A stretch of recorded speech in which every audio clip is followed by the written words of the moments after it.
Bismillahirrahmanirrahim. Assalamualaikum warahmatullahi wabarakatuh.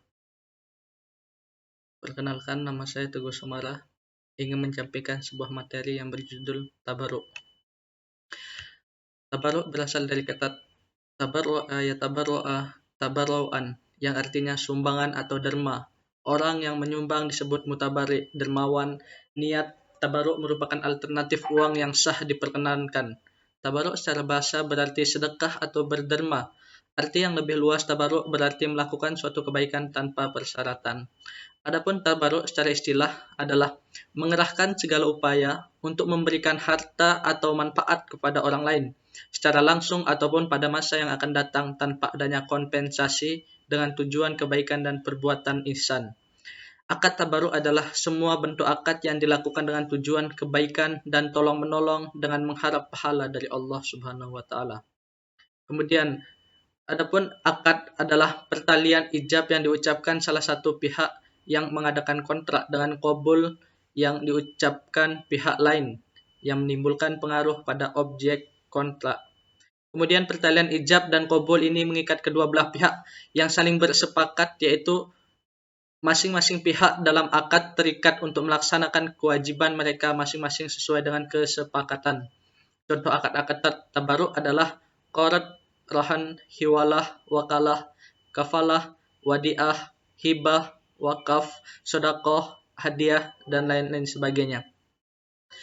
Pada dasarnya, akad tabaruk ini adalah memberikan sesuatu atau giving something, atau meminjamkan sesuatu, atau biasa disebut dengan lending something. Bila akadnya adalah meminjamkan sesuatu, maka objek pinjamannya dapat berupa uang atau jasa.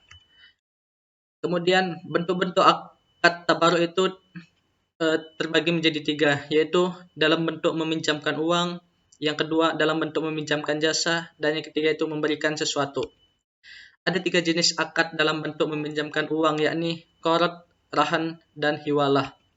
Dan tiga jenis akad dalam meminjamkan jasa, yakni wakalah, wadiah, dan kafalah.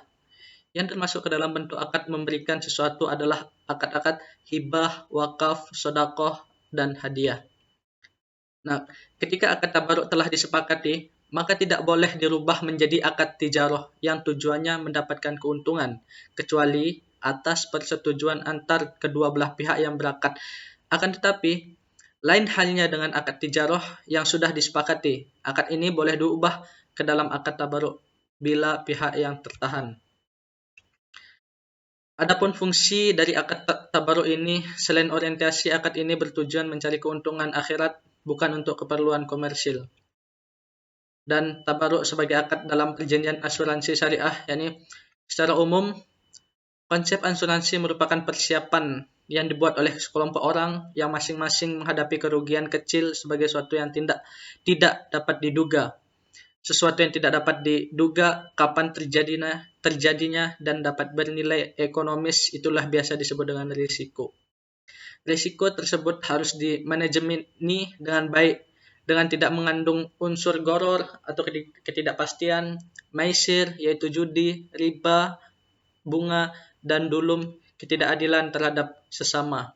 Dalam asuransi syariah, risiko individu disebar atau dibagi dengan perusahaan tersebut.